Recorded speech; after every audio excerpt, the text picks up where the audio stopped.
Na década de 80, trabalhei como policial e investigador. Nunca encontrei um psicopata tão demente em toda a minha vida. Era julho de 1986 e tive que ouvir as confissões de Bob. Não posso revelar seu nome legalmente, embora ele tenha sido executado, mas ele fez algumas coisas realmente horríveis que eu nunca consegui tirar da cabeça. Nossa força policial estava em uma pequena cidade, que aqui vou chamar de Mildenbrook. Fui criado lá. Minha esposa e eu também criamos nossos filhos lá. Morávamos numa pequena e velha casa de fazenda que herdei de meus pais. Era apenas uma típica cidade do interior. De qualquer forma, meu parceiro de trabalho me chamou para o trabalho bem tarde da noite para tentar fazer esse cara confessar seus crimes. Ele era um cara alto e gordinho com cara de bebê.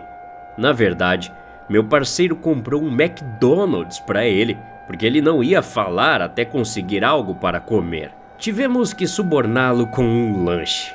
É isso mesmo. Bem, o Big Mac funcionou, eu acho. As unhas de Bob estavam muito sujas e seus dentes um pouco amarelados, provavelmente por fumar demais.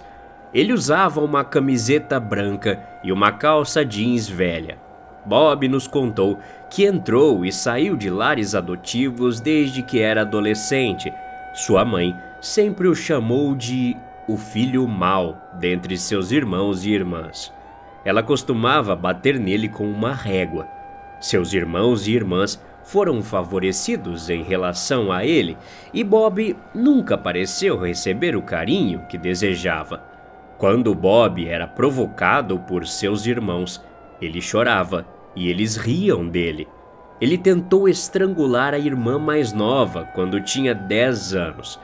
Bob estava rindo quando nos contou que ela desmaiou por um momento. Aos 16 anos, Bob engravidou uma menina e ela abortou. Bob disse que provavelmente foi porque ele ficou bêbado e deu um soco no estômago dela. Ele era muito abusivo com essa menina em questão, mas essa não foi a coisa mais doentia que ele fez com ela. A coisa mais doentia de todas é que Bob manteve o bebê abortado e disse a ela para não pegar o feto e simplesmente dar descarga no vaso. Ele tirou o bebê morto do banheiro e disse a ela que iriam enterrá-lo juntos. Mas não foi isso que ele fez. Bob me contou que o guardou para si e o dissecou em seu quarto, porque queria ver como eram as entranhas humanas. O feto ficou guardado em uma caixa por semanas e começou a cheirar mal. Então, ele jogou no vaso e deu descarga.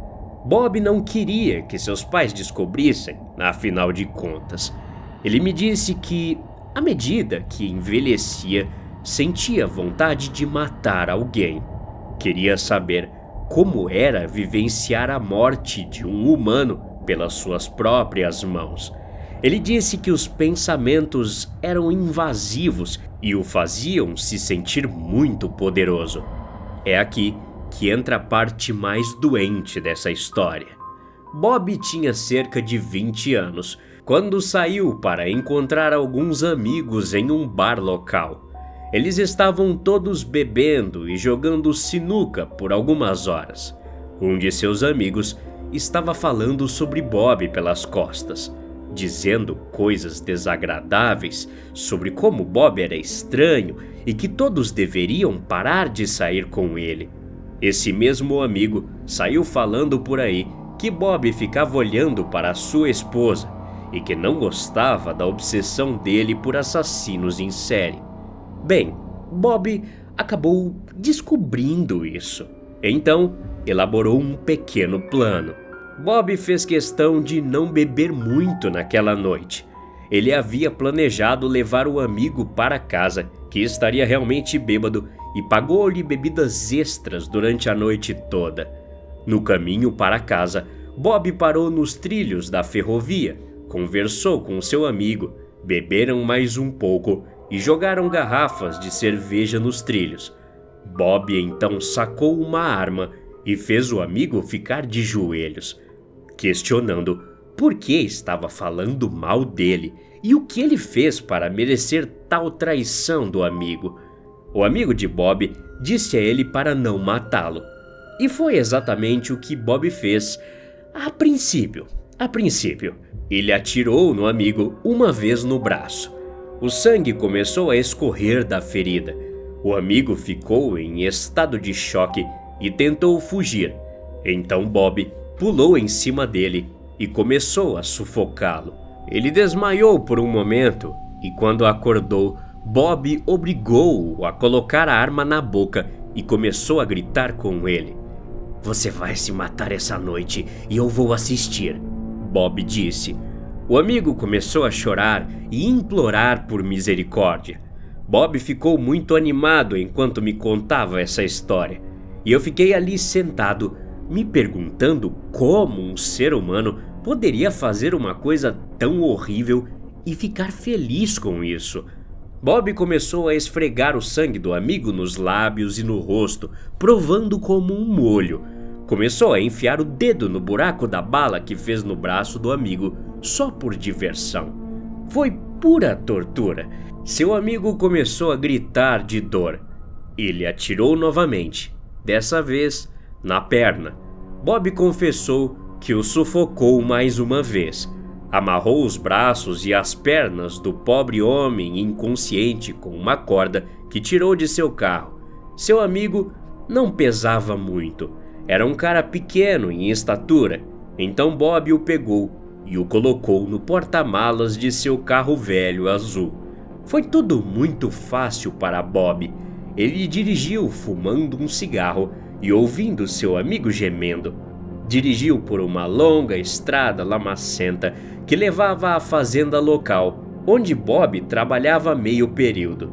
Depois, saiu do carro, abriu o porta-malas. Era uma área desolada, nenhuma alma acordada por perto. Ele me contou quando abriu o porta-malas e como seu amigo estava implorando por misericórdia nesse momento. Bob o ergueu e o fez caminhar gemendo de dor até um enorme picador de madeira. Tenha em mente que nos anos 80, os equipamentos agrícolas antigos não tinham proteção para acidentes com humanos. Ele deitou o corpo do amigo e ligou o motor do picador de madeira. "Por favor, não faça isso, por favor", implorou o amigo, que estava começando a ficar muito pálido e a gorgolejar sangue. Bob não se importou. Ele me disse que isso só o excitou ainda mais. O que aconteceu em seguida, você pode imaginar. Bob o empurrou. A máquina não mostrou piedade e sugou seu corpo quase sem vida. Ele me contou como observou os últimos momentos de seu amigo. O rosto da pobre vítima parecia contorcido enquanto tentava agarrar com todas as suas forças para sair. Bob me contou que ouviu o barulho alto do picador de madeira e gostou do cheiro de morte recente enquanto seu amigo estava sendo preso na máquina. Ele podia ouvir ossos quebrando e gritos abafados enquanto o corpo de seu amigo era feito em pedaços.